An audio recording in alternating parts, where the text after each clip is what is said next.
बालिका बहू, तेरी शादी होने वाली है अगले महीने। ये बस्ता उठाकर कॉलेज जाना बंद कर दे अब। अरे कैसी बात कर रही हो, अभी उसकी उम्र ही क्या है। इतनी जल्दी शादी करने का फैसला मैं नहीं लेने वाला। फैसला लेने के लिए तुम्हें कहा किसने है? अरे मैंने कह दी शादी है तो है अगले महीने। बेचारी अमिता करती भी तो क्या, छोटी सी उम्र में बन जाती है अपने से 2 गुने उम्र के आदमी की बीवी। शादी के बाद देर रात पति घर आता है। खाना लगाओ, भूख लग रही है। अमिता खाना लगाती है। ये क्या बनाया है? वो सारा खाना फेंक देता है। कर्म ही खराब थे जो इतनी कम उम्र के लड़के से शादी करा दी। तभी वहाँ अमिता की सास आ जाती है। अरे हमें क्या पता था कि ये इतनी कामकाज में ढीली है। इसकी माँ ने तो कहा था रॉकेट की स्पीड से काम करती है। अमिता को आए दिन ससुराल में ताने, गालियां और कभी कभी तो मार भी पड़ती। सुन जा, अपनी माँ को बोल 50,000 रुपए भेजे, फ्री में नहीं रखना है तुझे। अरे मेरी एक आंख का ऑपरेशन भी तो करवाना है। अमिता को सास घर से निकाल देती है। अमिता परेशान होकर मायके की ओर जाती है। वो घर तो पहुंचती है लेकिन वहाँ ताला लगा है। अरे अमिता बेटी, क्या हाल बना रखा है तेरे पति ने? कहाँ है वो? अमिता पड़ोसी के सामने रोने लगती है। मुझे नहीं जाना उस घर में चाची। मेरे मम्मी पापा कहाँ है? उन लोगों ने तो ये मकान छोड़ दिया बिटिया। वो लोग तो कहीं और शहर चले गए। तुझे नहीं बताया? अमिता जोर जोर से रोने लगती है। नहीं बताया। ये क्या कर गए माँ पिताजी मेरे साथ। मेरी जिंदगी तो नर्क से भी खराब है। अब मैं क्या करूं? अमिता रोते हुए वहाँ से जा रही होती है कि उसे एक औरत मिलती है। अरे सुनो तो, रो क्यों रही हो? तो क्या करूं? हंसू? अमिता उस औरत को अपनी सारी कहानी बताती है। देखो, मेरा सिलाई का काम है। अगर तुम चाहो तो मेरे साथ ये काम कर सकती हो। बदले में मैं तुम्हें रहने की जगह, खाना और 1 दिन का 100 रुपया भी दूंगी।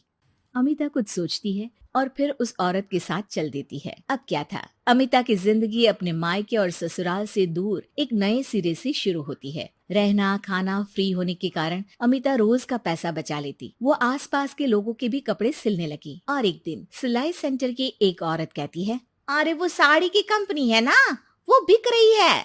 पास बैठी अमिता सारी बात सुन रही थी। हाँ हाँ, बिक तो रही है, लेकिन उस बंद पड़ी मनहूस कंपनी को खरीदेगा कौन? तभी तो इतनी सस्ती बिक रही है, लेकिन कोई खरीदार नहीं है फिर भी।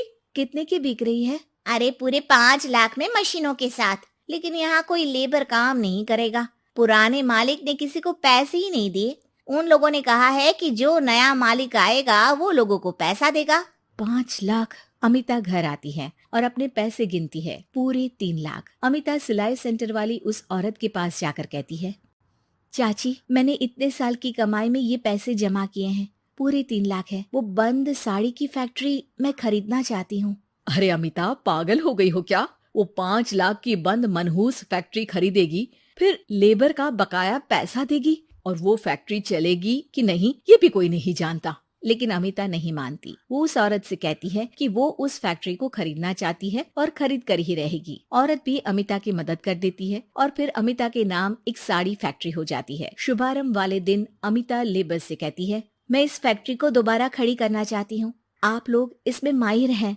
मैं नहीं जानती कि पहले वाला मालिक के काम करने का क्या तरीका था, लेकिन मैं अपनी योजनाओं के साथ आई हूँ। मेरे पास आप लोगों को देने के लिए अभी तो पैसे नहीं है, लेकिन मैं वादा करती हूँ 3 महीने में आप लोगों के पैसे ब्याज सहित आप लोगों को दे दूंगी। और ये क्या बात होती है? हम सारा दिन फिर से काम करें और पैसे ना मिले तो हम खाएंगे क्या? सिर्फ 3 महीने की बात है। वैसे भी आप लोग बिना काम के यहाँ नए मालिक के इंतजार में बैठे ही थे। मैं काम करना चाहती हूँ और 3 महीने में सारे पैसे देने का वादा भी करती हूँ।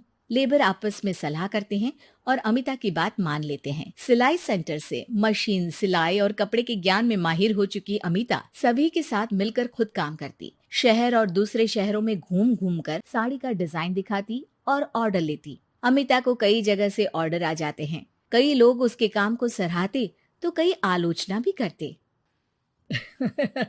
अरे बड़े बड़े व्यापारी बैठे हैं, यहाँ तू कहाँ टिकेगी? लाओ दिखाओ कैसी साड़ी बना रही है तुम्हारी फैक्ट्री। अमिता उन लोगों को साड़ी के डिजाइन दिखाती है कि तभी वहाँ व्यापारी की बीवी आ जाती है। हाय रे, कितनी प्यारी साड़ी है ये।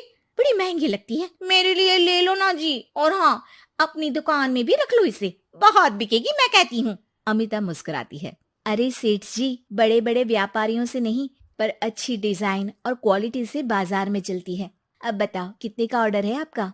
धीरे धीरे अमिता का आत्मविश्वास और बढ़ता है। बड़े बड़े ऑर्डर्स के लिए वो खुद लेबर्स के साथ मिलकर सारा दिन सारी रात काम करती। और फिर वो दिन भी आ जाता है जब अमिता को लेबर को पैसे देने होते हैं। मैं आप लोगों से 3 महीने बाद आज के दिन ये बात करना चाहती हूँ कि मैंने जितने पैसे देने की आपसे बात की थी उतने मैं नहीं दे सकती। हम लोग जानते थे कि पर आपकी कंपनी तो फायदे में है, फिर हमारे पैसे क्यों नहीं देंगी? मतलब आप लोगों के बकाया पैसे, ये 3 महीने के पैसे और ब्याज के साथ मैं आप लोगों को 10% का मुनाफा भी दूंगी। सभी खुश हो जाते हैं।